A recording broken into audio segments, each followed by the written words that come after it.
On the eve of my wedding, I learned that Julian, my betrothed, was keeping a charming mistress, and that they had a son. The boy was already 7 years old. For 7 years, not a whisper of this had been heard in the capital. But just as I was about to be married, the boy's nursemaid collapsed with him in her arms right at my family's doorstep. From inside, I watched the child who had fainted outside and summoned a doctor to treat him. The boy's nursemaid began to wail at me, her spittle flying. "This is the Duke's own son. If anything happens to him, you'll all pay." Everyone in the capital knew that I was to be the next Duchess of the Duke's estate. To announce themselves this way was a clear provocation. I handled the situation flawlessly, letting the old woman rave unreasonably. Finally, seeing that she couldn't stir up trouble, the nursemaid resorted to making a scene.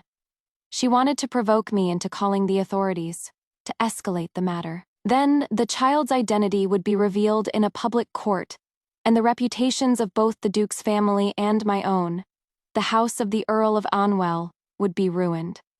My father was a respected scholar in the Royal Academy. To protect his good name, he would take the initiative to break off the engagement. This would be exactly what the mistress wanted. Without ever showing her face, she would have the inconvenient marriage called off. She would remain beautifully hidden, reaping all the benefits. If Julian were to question her, she could shed a tear or two, claim I was the one who reported it to the officials, and absolve herself of all blame. It was a truly deep and cunning scheme. Any other Nave noblewoman would have likely caused an uproar immediately.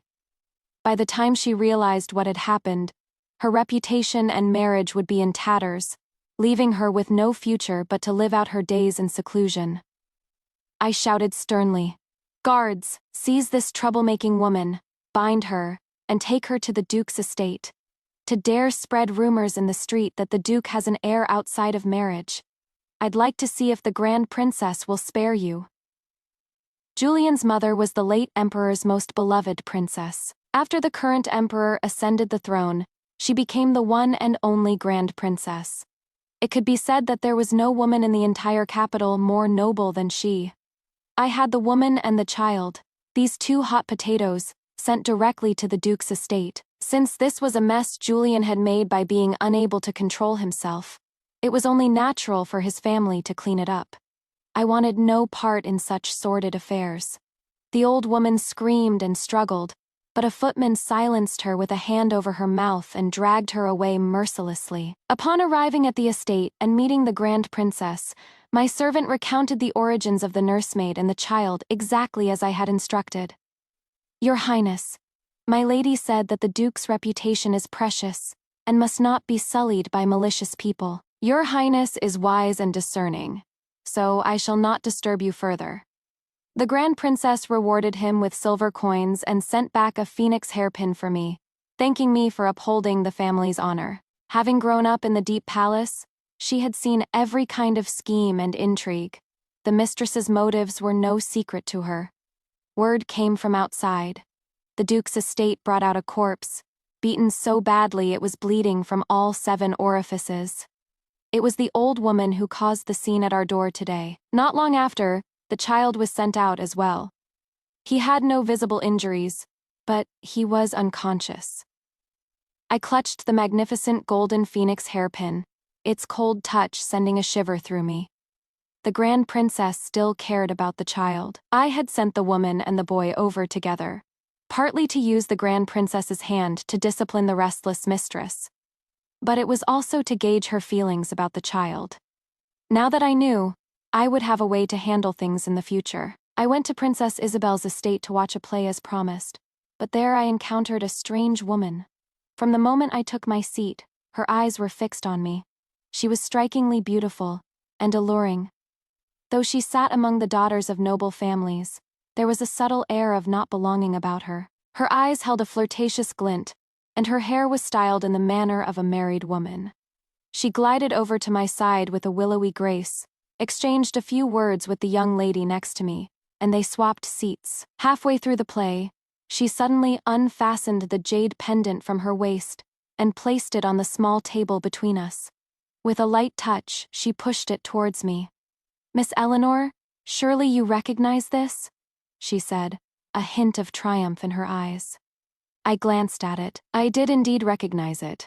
It was the pendant that signified Julian's identity. Julian's father had died suppressing a rebellion, and he had inherited the title, becoming the youngest duke in the capital. "What is your name?" I asked.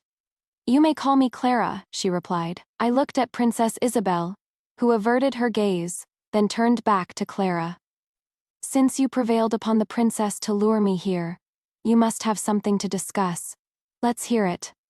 She smiled with a relaxed posture, as if she were Julian's lawfully wedded wife. "Sooner or later, you and I will meet at the Duke's estate. I sought you out today as a kindness, to acquaint myself with you.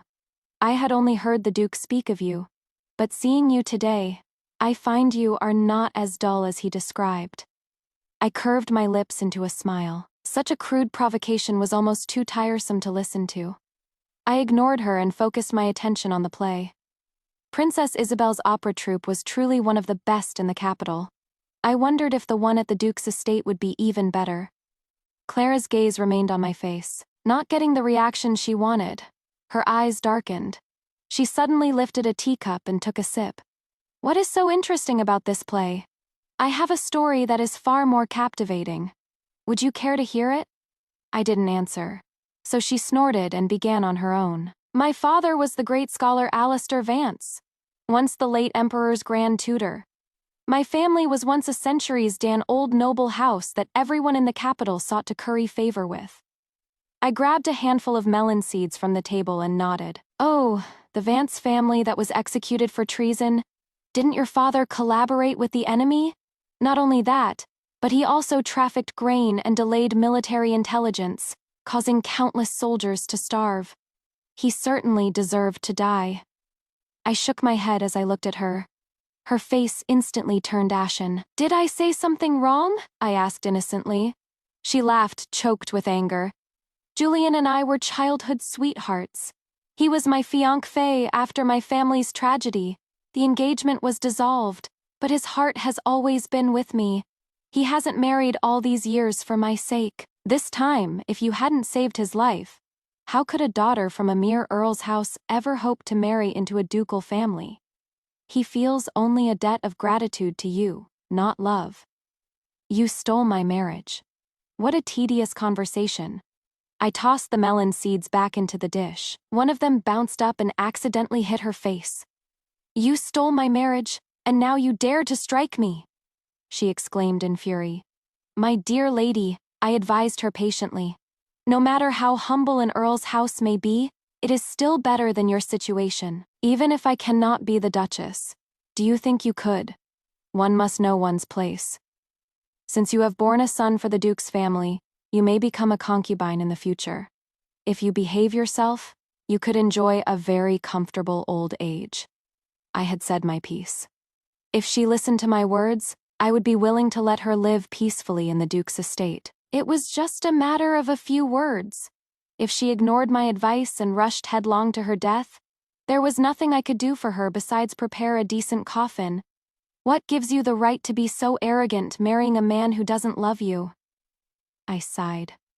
"I am to be the Duchess, not a bedwarmer. Why would I need his love?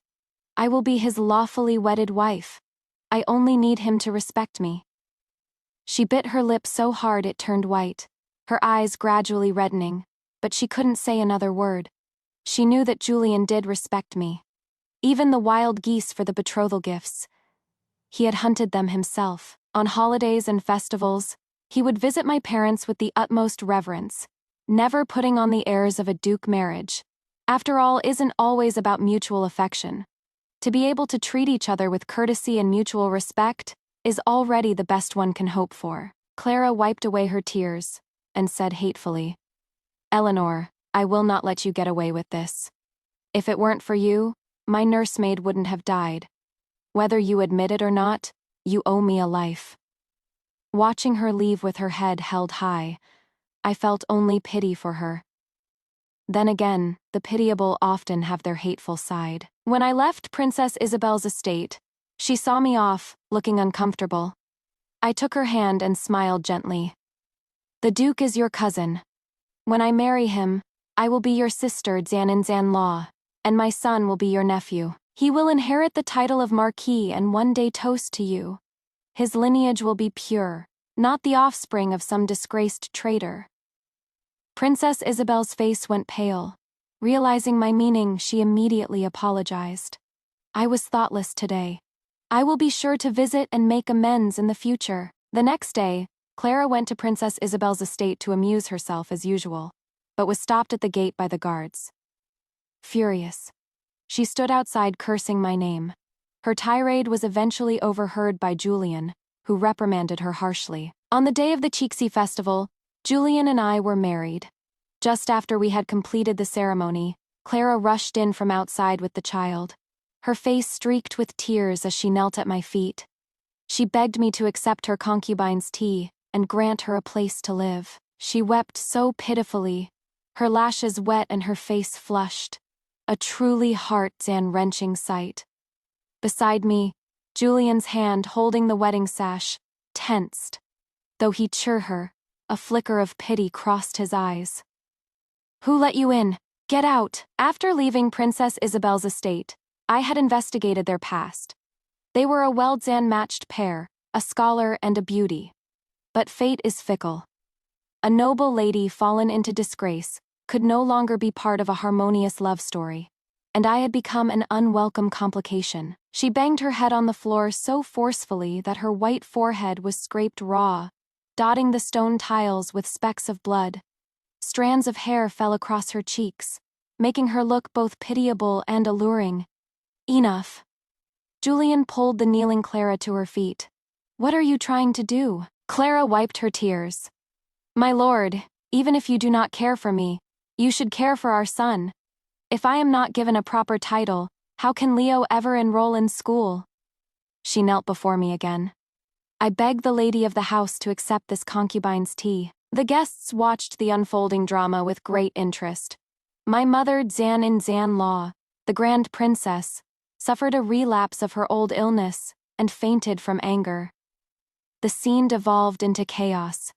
I lifted my own veil, composed myself with grace, and took control of the situation. I had my mother Zan-in-Zan-Law carried away to rest and sent a footman to summon the imperial physician.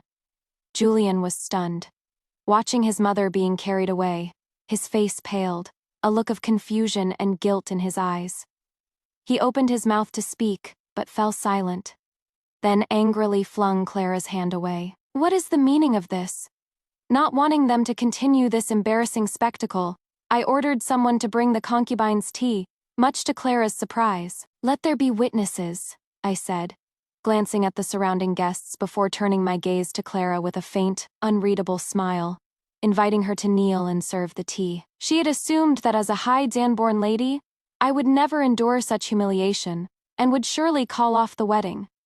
She never expected me to remain so composed, to even smile as I accepted her tea, so easily allowing her into the Duke's household. "Please, my lady, have some tea." She couldn't afford to think too much. She just wanted to secure her position and move into the estate as soon as possible. Being the Duke's concubine was no worse than being the main wife in an ordinary household, and far better than being an unacknowledged mistress. After drinking the tea, I removed a bracelet from my wrist and, smiling, placed it on hers.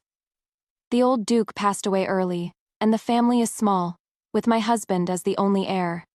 You have added the eldest son to our family. From now on, the child will be raised under my care as the lady of the house. I will be sure to look after him well." As soon as the words left my mouth, Clara snatched her hand away. "No." The back of my hand struck the table, leaving a large bruise. Someone in the crowd said indignantly, "How dare a mere mistress lay a hand on the Duchess? She has the Duke's favor. That is how. She has even made the Grand Princess ill, and he still lets her in the door. He must be out of his mind."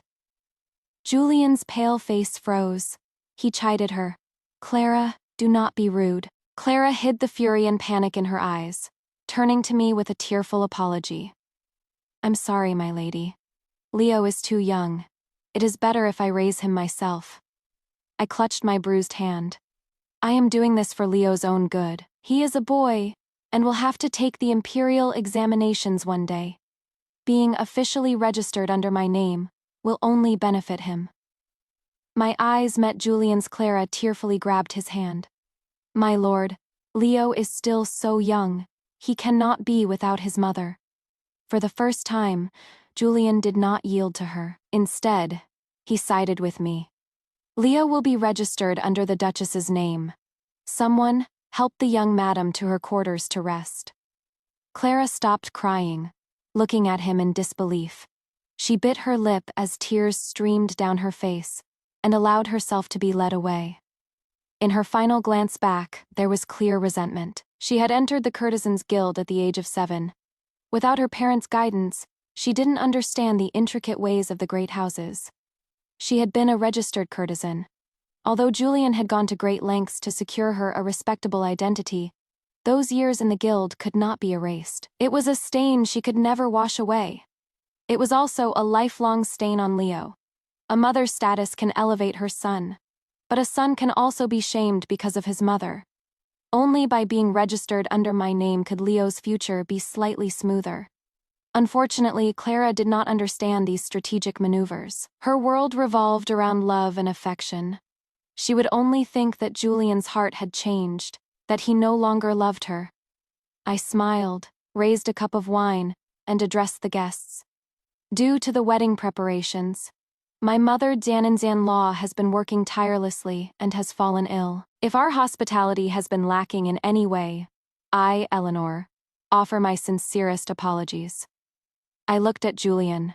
His perpetually somber expression softened. Prompted by my glance, he concealed his emotions, raised his cup with mine, and smilingly echoed my words. Our apologies for any shortcomings in our hospitality. Please forgive us. Everyone drank together, their conversations filled with congratulations for the Duke's wedding. That night, I sat waiting until the 3rd watch, but Julian had not yet come. Leo had been brought to my courtyard, and Clara was making a scene, threatening to hang herself or drown herself in the river. The maids Julian sent kept a close watch on her, but somehow she found a moment alone and stabbed herself in the chest with a pair of scissors. After tending to the Grand Princess, the imperial physician was summoned by Julian to attend to her. He had been busy until now, and had not yet come to consummate our marriage. My handmaid's initial anxiety turned to disappointment. She comforted me. My lady, you should sleep. The Duke will not be coming. I shook my head. Tonight is our wedding night. He will come. Just as I spoke, footsteps sounded outside the door. Julian entered, picked up the ceremonial rod, and lifted my veil. Eleanor. He looked exhausted, but the upbringing of a nobleman was etched into his bones. He methodically drank the nuptial wine with me, and ate the uncooked dumplings. Until the final step, consummating the marriage. Halfway through, a servant from Clara came saying her wound had reopened and begging him to come see her. The happy occasion had been thrown into chaos by Clara, and Julian was already impatient. He snapped, "Am I a doctor? How can I stop the bleeding?" Clara's maid ran off in fright. Clara, not getting Julian to come, threw a tantrum and smashed everything in her room. The person I had placed in Clara's household was her highest-ranking maid. Seeing this, not only did she not stop her, but she also held back those who tried to intervene. She let her smash things to her heart's content. The next morning, as Julian and I went to pay our respects to his mother, we saw Clara kneeling under the eaves, her eyes red and her face swollen. Behind her stood the Grand Princess's long-serving senior maid. The moment she saw Julian, she started crying pitifully and tried to stand, but the maid behind her pushed her back down. Julian frowned with a hint of pity. "Mother, isn't this punishment too severe?" The Grand Princess said coldly. "Last night she destroyed everything in her room. The painting on the west wall was a personal work of the Empress Dowager herself. If word of this reaches the Emperor, do you think she would have any chance of survival?" Hearing this, Julian looked at her in disbelief, his voice tinged with disappointment. "When did you become so spoiled and arrogant? To destroy an imperial gift was, in serious cases, a capital offense." The Grand Princess punished Clara by making her copy Buddhist scriptures in the ancestral hall, and had a palace matron come to teach her etiquette. The process was agonizing, but this time, Julian did not interfere. I took over the household keys and, under my mother Zan-Law's guidance, began to manage the entire estate. Externally, I built relationships and connections for Julian with the female relatives of royal and ministerial families. Internally, I managed the ducal estate with perfect order. Under the Grand Princess's tutelage, Clara became much more subdued. Julian had feelings for her. Once her confinement was lifted, he spent half a month straight in her courtyard. She took the opportunity to bribe and win over many of the servants. I watched all this calmly, without intervening. Seeing my inaction, she grew even more brazen. When she came to pay her respects in the morning, she deliberately exposed the marks on her neck.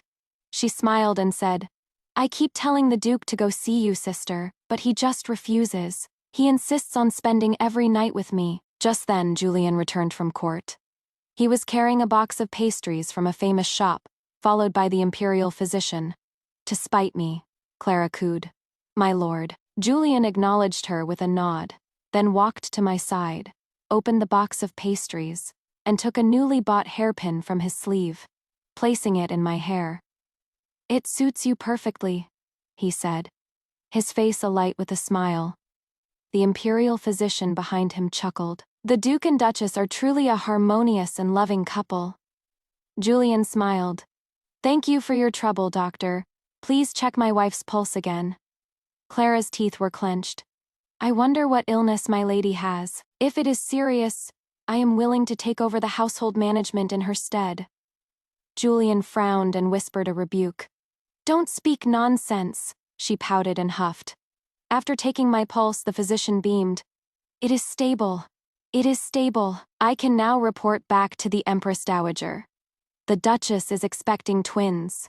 She must be taken care of with the utmost diligence."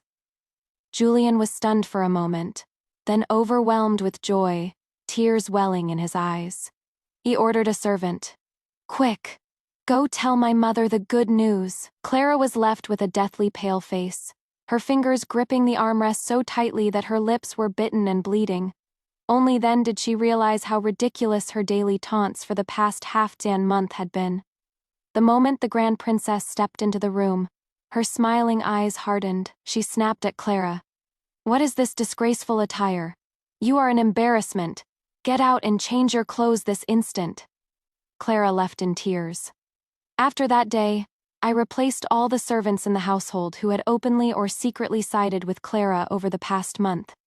I had no need for turncoats. This successful gambit was all thanks to the children in my womb.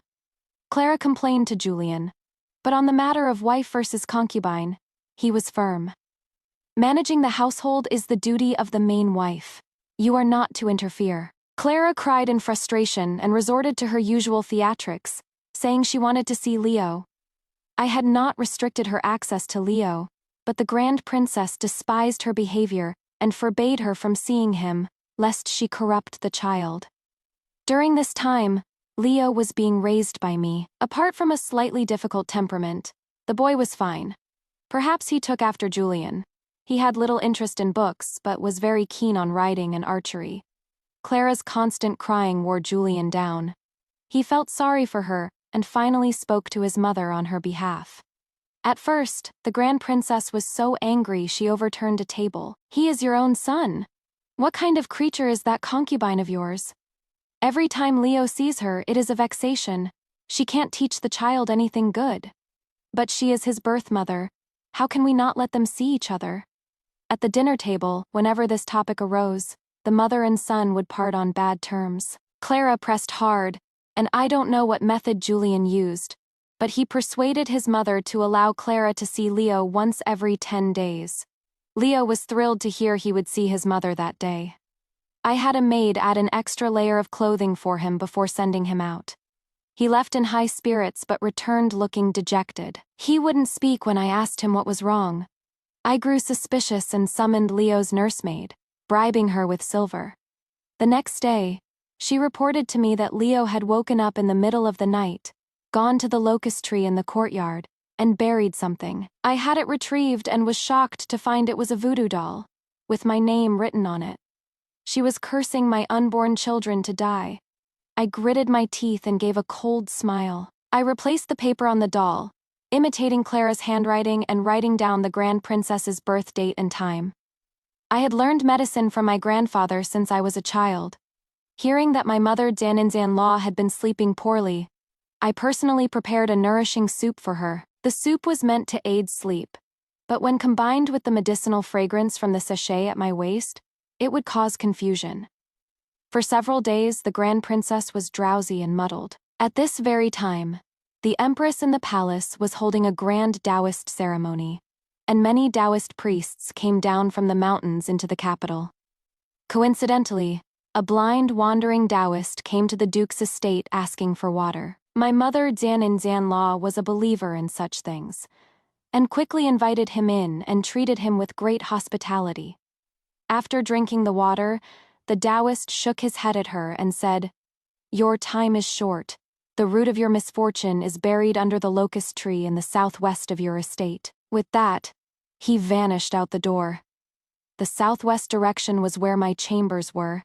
The Grand Princess had people dig under the locust tree and immediately found the voodoo doll with her birth details on it. In a fit of rage, she demanded that Julian divorce me and have me sent to the authorities. Just as I was about to deflect the blame onto Clara, Julian stepped in front of me. "Mother, Eleanor is not that kind of person. She would never do such a thing. Someone must have framed her. I swear on my life." I was taken aback. Nearby, a nervous Clara grew angry. "She did it and won't admit it. What are her intentions?" I immediately said. "Mother, that is not my handwriting. Besides, I have no grievance with you. Why would I use such a self-destructive method to curse you? Someone must have planted this vile thing in my courtyard, hoping to use your hand to eliminate me." Clara's face paled. "Sophistry! You did it! Just admit it!" The Grand Princess snorted and summoned the servants from my courtyard for questioning. Soon, Leo's nursemaid confessed everything. That night, the young master got up in the middle of the night. I saw him bury it. The Grand Princess, furious, slapped Clara across the face and ordered her to be beaten to death with clubs. 2 servants immediately restrained her, and the blows began to fall. Leo ran over and shielded her with his body. "I buried it. I wrote it. It has nothing to do with my mother." The Grand Princess trembled with rage. "Wolf Cub, beat him! Beat him hard! Beat him to death!" Although Julian eventually intervened, the blows that fell on Leo were numerous and heavy. Several of them landed on his lower back. That night, Leo developed a fever. The Grand Princess locked him and Clara in the ancestral hall, forbidding anyone to see them. Clara cried all night, watching as her son burned up with fever and died in her arms. After that day, her mind was never quite right. When she came out of the ancestral hall, she found me and said with a strange smile, "You reap what you sow." "I've paid you back." When I was 6 months pregnant, the Imperial Guard surrounded the entire Duke's estate. The faction of the third prince had accused the Duke's family in court, claiming there was something suspicious about Julian's father's campaign against the bandits the previous year. The bandit problem in the southwest had persisted for years. They argued because Julian's father was in collusion with the bandit leader. The emperor actually believed such an absurd accusation. Although he only had the Imperial Guard surround the estate, he had General Yang, Julian's father's former second Dan command, and his entire family imprisoned and executed. While our family trembled in fear inside the estate, Clara seduced one of the guards and disguised herself as a servant woman buying vegetables to escape. Unfortunately, she was caught not long after. The guard with whom she had an affair was beaten to death on the spot. Julian's eyes were red, his fingers trembling. He gripped Clara's hand tightly. "Why, have I not been good enough to you? Why would you do this to me?" Clara trembled like a leaf. She flung his hand away and screamed with a pale face. "I want to live. I don't want to die. I don't want to be sold back to the Courtesans' Guild." She held her face as if mad, muttering to herself, "At my age, I can't even enter the guild anymore. They'll send me to the army camps as a prostitute. I won't. Julian was heartbroken. His eyes filled with rage. He took a deep breath, fighting back tears. Clara, we were childhood sweethearts. We were engaged. When your family fell, I did everything I could, begging my mother to change your name and identity, to rescue you from the guild. For you, my mother used the family discipline on me. I still have the scars from the whip on my back. Before I married. All these years, I had only you. When you switched the contraceptive medicine behind my back, I let you have your way. Later, when the child was born, my mother was so furious she almost beat me to death. I knelt and begged her to let you into the estate. She slapped me across the face and said I had lost my mind. Tears fell from his eyes. His expression filled with sorrow, his voice choked. I did lose my mind. In my arms you were such a small, pitiful thing. You were weak and helpless, and you said I was your only support, Clara. For you, I remained unmarried until I was nearly 30. I ruined my own reputation. For you, I defied my mother. Even my marriage to Eleanor was because I saw she was kind, dan-hearted, and might tolerate you. But Clara, is this how you repay me? Is it? Clara pushed him away frantically, sobbing and screaming. But you're useless now, don't you see? You're going to die. The Emperor has executed the Yang family. Can you be far behind? I just want to live. What is wrong with trying to find a way to survive? The light in Julian's eyes died. Clara, have you ever loved me? No, never. I submitted to you only because you were the only one who could save me then. But now you can't. So why shouldn't I find my own way out? She said viciously. Clara had torn off her mask completely, revealing her true self. During this time, even when the Grand Princess fell ill, no doctor from outside was allowed in. Our daily meals were often spoiled and foul. Julian took a step back, desperately wiping away his tears. I was blind. You disgust me. He stormed out of the room, leaving Clara collapsed on the floor, sobbing. After a month of confinement, everyone's mental and psychological state was on the brink of collapse. I returned to my room. My handmaid brought a message from my mother, urging me to divorce Julian to save my own life. The next day, I went to the study to find Julian for a meal. In just one night, his handsome face had become haggard, with a bluish stubble on his chin. Seeing me, he gave a sarcastic smile, got up from the floor, and threw a divorce paper he had already written at me. Get out, he said coldly. I looked coolly at the handmaid beside me.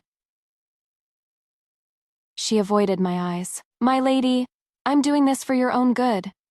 My voice turned to ice. Leave. After they left and closed the door, only Julian and I remained. He sneered. I don't have time for your nonsense.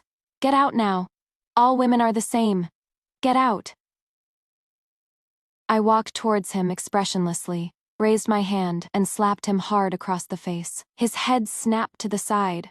Before he could recover from his shock, I slapped him again, just as hard. Are you insane? He roared.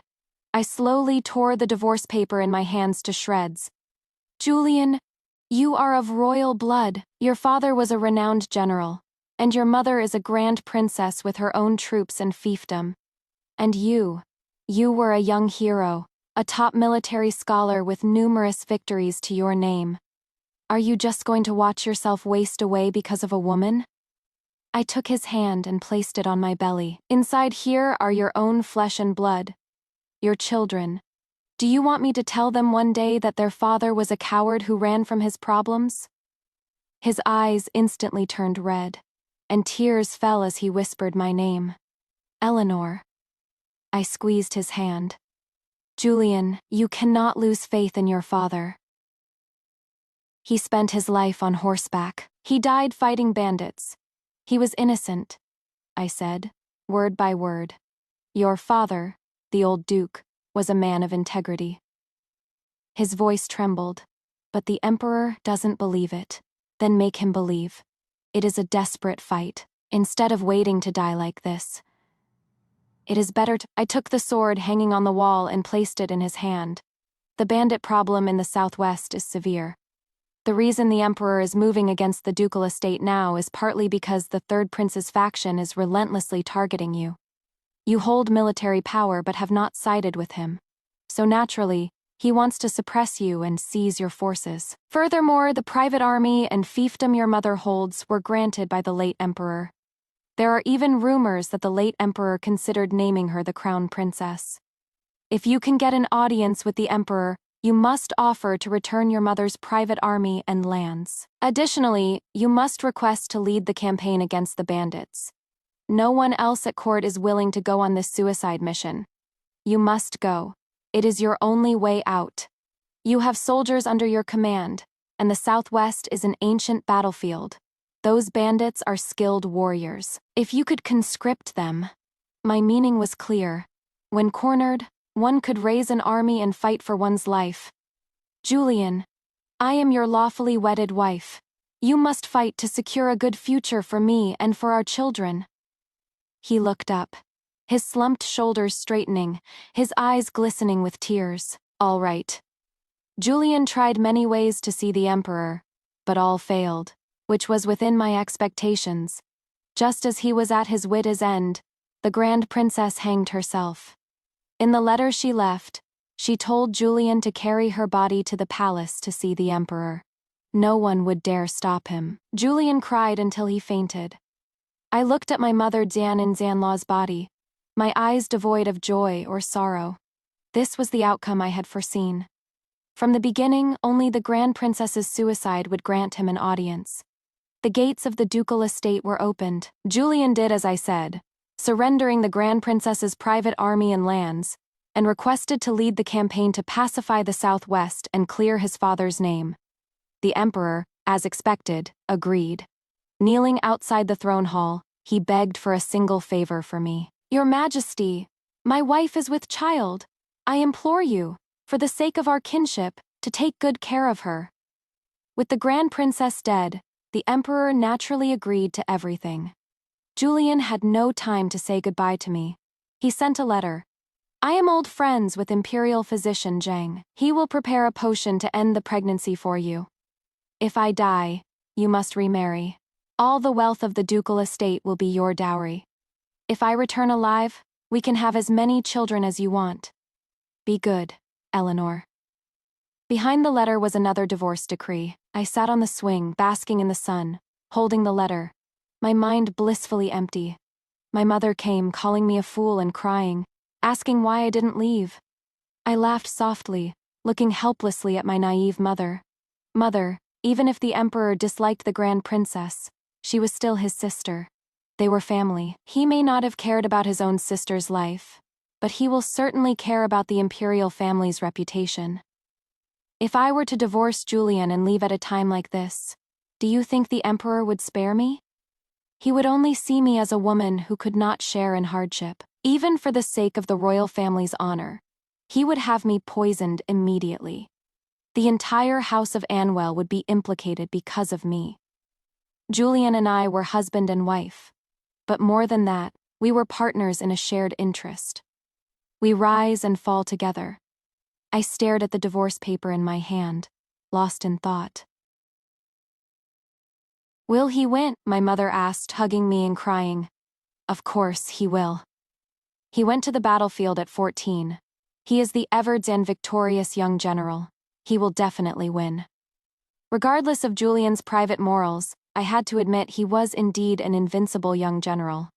When I was 9, my mother took me to see the Lantern Festival. That night, a band of remnant rebels from a defeated prince's army stormed the streets. I was separated from my mother in the chaos. To escape the city, the rebels each seized a helpless commoner. They held a knife to my throat. I was so scared I cried. The one who came to quell the rebellion was Julian's father, the old duke. That year, Julian was 14, wild and defiant. He cursed the man holding me, saying it was shameless to threaten a little girl, and challenged him to take him instead. The rebel was provoked and agreed to the exchange. After all, he was the old duke's only son. The old duke cursed him for being a fool, but he just smiled roguishly and swapped places with me before his father could stop him. In the ensuing fight, He was slashed across the neck while pushing me out of the way. He almost didn't make it, his blood pooling on the ground. The scar on his neck is still there today. The 14-year-old Julian was fiery and spirited, like a gust of wind that could sweep you off your feet. He was once the hero of my girlhood dreams. The year I came of age, I was gathering herbs in the mountains and found an injured Julian, who had been bitten by a poisonous snake. I thought it was heaven's way of giving me a chance to repay his kindness. I saved him. The Grand Princess arranged our marriage, and I accepted. I was happy then. He had frowned, looking as if he wanted to say something, but in the end, he agreed too. I thought perhaps I wasn't beautiful enough, or my birth wasn't high enough, which was why he hesitated. It didn't matter if he didn't like me, as long as he respected me, as long as we could be courteous to each other. Weren't all arranged marriages like that? I was 15 that year, before my engagement to Julian. My mother had arranged for me to meet several young men. They all had their flaws: gamblers, womanizers, idlers. After considering them all, Julian still seemed the best. At least he respected me, his family was prominent, and he had money. I never asked for his love. I thought, a lifetime is long. I would repay my debt for him saving my life. In the future, he would treat our children well, and I would be a good duchess and manage the household. That year, Julian was 25, already one of the oldest bachelors in the capital. He was still unmarried because he had a beloved mistress, but I married him anyway, and he did have a lot of money, because Clara had ruined our wedding day. He felt guilty and spent a fortune to completely rebuild my mother's residence. He told me from the start, "I will give you the dignity of a wife and all my wealth. Our children will be the sole heirs. Only with Clara, you must be patient. She is the woman I love." He wasn't a good husband, but he was an exceptionally good provider. Sometimes, I would feel a pang of envy for Clara. I envied that even after falling into disgrace, she still had someone who loved her so stubbornly. In late September, my children were born. Clara laughed at me, calling me a fool for having Julian's children when he was about to die. I smiled, non-committal. If he really did die, it might be for the better. Then, if only to silence the world, the emperor would have to grant my son the title of heir and ensure the duke's family continued to be honored. I asked Clara out of curiosity if she truly never loved Julian at all. She snorted, a clear look of melancholy in her eyes. If you had ever experienced your family being executed, had ever been beaten in the courtesans' guild, you would know that love is the least important thing in the world. I found that amusing. Then why did you dare to provoke me back then, going on about how Julian didn't love me? She touched her hair. I didn't want you to marry him, so of course I had to anger you. I'm not like you. He was my only support. I only had him. Even if I had to play the villain, I had to hold on to him. I stroked my child's head. Clara, you should go. Julian changed your legal records. You are no longer Clara Vance. You are just you. You can get an advance from the accountant. Go and do what you want to do. If you wait for Julian to return, he will likely kill you. Clara eventually left. With Leo gone, she had nothing left to hold her here. Where she went, I do not know. Much later, she had someone send me a box of rouge. The messenger also told me that she was doing well, having opened a shop in the south that sold cosmetics. 8 years passed in a flash. The Empress Dowager often summoned me and the children to the palace to keep her company. She was fond of my little daughter, because she looked so much like the Grand Princess as a child. The Empress Dowager named her a princess in her own right. Over these 8 years, Julian would write me a letter every month. Wife is well. It was always those 2 simple words. But the most recent letter had 2 more. Wife is well. Husband returns. Julian was coming home. The rebellion was quelled. Julian was back. It had taken him 8 years, and he returned having cheated death 9 times. An arrow had struck his left eye. It was poisoned, and his life hung by a thread. Perhaps to project the image of a benevolent ruler to the world, this time the emperor had the entire Imperial Medical Academy attend to Julian. It took a full half-dan month before he regained consciousness one night. When he saw me, his gaze softened considerably. "Eleanor, you've grown more beautiful. You've grown ugly." He coughed a laugh. "Exposed to the wind and sun out there. Of course I've aged. I hope you don't mind, Eleanor." "I don't mind." I looked at the bandage over his eye. "How did this happen?" "I did it myself. The Emperor is suspicious. This was the only way to dispel his doubts about our family. The only way I could protect the three of you."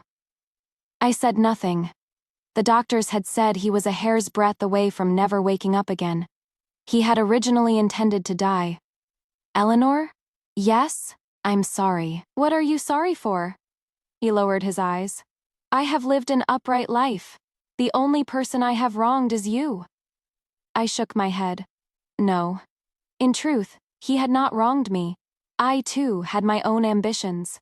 I was the daughter of a fallen earl's house. My brother was a scoundrel, and I was sent to my maternal grandparents at a young age, because a fortune teller said I would hinder my brother's career. My cousins disliked me, saying my parents didn't want me. My childhood was difficult. I was often hungry and cold, sometimes even eating wild herbs to survive. When I was 9, my maternal grandfather passed away, and my parents had no choice but to take me back. But I was not allowed to live in the same house as my brother. No one cared about me. When I fell into a well and nearly drowned, they only said I had a tough fate and was destined to bring misfortune to my family. I never knew what it felt like to be cared for. Only the 14-year-old Julian had cared for me once, with his own life. After he was injured, my parents left me at the Duke's estate, at the mercy of the Grand Princess. The Grand Princess wept, saying that if anything happened to Julian, I would have to die with him. I kowtowed and said I would. He saved this life. I would give it back to him. Later, when he woke up, he sweetly asked his mother not to make things difficult for me. He called me his little sister and bought me a small sugar figure on the way. He told the candy maker to make me a sun. He told me I should smile more, that I should be warm like a little sun. I couldn't bear to eat it. I only licked it once in front of him. It was incredibly sweet, sweet enough to bring tears to my eyes. He wiped my tears. "You silly girl, why so many tears? Don't you know how to say thank you to your big brother?" I held the sugar figure with both hands, looked up at him, and said shyly, "Thank you, big brother." He beamed. "That is right. That is a good little sister." He walked me to my door and smiled as he patted my head. "Goodbye, little sister." That sugar figure was later trampled by my own brother. It lay dusty on the ground. I picked it up and put it in my mouth, tasting only a bitter sweetness. I looked at the Julian before me now and said with great earnestness, "I have never blamed you. I am already very happy that you came back alive. Now I could eat my fill, no longer suffer cold stares, no longer be beaten. I was already content. For someone who is not loved, being able to eat one's fill is all one can ask for." Epilogue. In Julian's 4th year in the Southwest, he was ambushed like never before, and was trapped in a mountain ravine for 4 days and nights. As his life ebbed away, his mind somehow conjured the image of the serious, dignified little lady back home, who carried herself like a statue of a bodhisattva. When his mother had arranged the marriage, she had repeatedly emphasized that she was the most proper and dignified noble lady, who would surely tolerate his mistress. After he married her, she was indeed dignified, completely different from when she was a child. He had originally planned to treat her with polite respect. He already had Clara and could not betray her. He gave her the honor of a wife and as much money as he could. He remembered that the little girl loved sweets, so he would buy many confections for her on his way home from court each day. And she did love them. When he was around, she would be reserved. But after he left, the little girl would eat every last one. She was still a child who hadn't grown up. He thought of it as raising a little sister at home. Later, when tragedy struck his family, when his beloved betrayed him and his mother died a terrible death, the smooth path of his life shattered. The extreme grief destroyed his will, but she appeared at that very moment, shedding her usual dignified and timid demeanor. She delivered 2 sharp slaps and a speech of cool, clear wisdom, pulling him back from the brink of despair. He had misjudged her. She was not timid, but brave. Within her small frame lay a courage that he lacked. He thought then that if he could one day restore the honor of his family, he would surely buy her many sweets and watch her eat them. What a foolish girl, to have given birth to 2 children all by herself. That was the first time he had ever written to beg someone for help, even asking his cousin, Princess Isabel, with whom he had never gotten along. He was not in the capital, and his wife was all alone. He hoped they would look after her. On the 5th day of starvation, he bit his own wrist, lapped at his own blood, and forced himself up from the ground. He thought he could not die, 1,000 miles away in the capital. His wife was waiting for